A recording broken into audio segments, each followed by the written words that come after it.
You ask Tiger to solve. This deals with linear equations with one unknown. The final result is m equals 4. Let's solve it step by step. Group all constants on the right side of the equation. Subtract 10 from both sides. Simplify the arithmetic.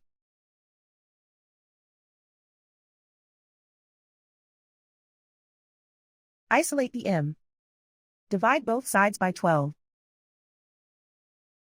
Simplify the fraction. Find the greatest common factor of the numerator and denominator. Factor out and cancel the greatest common factor. And so the final result is m equals 4.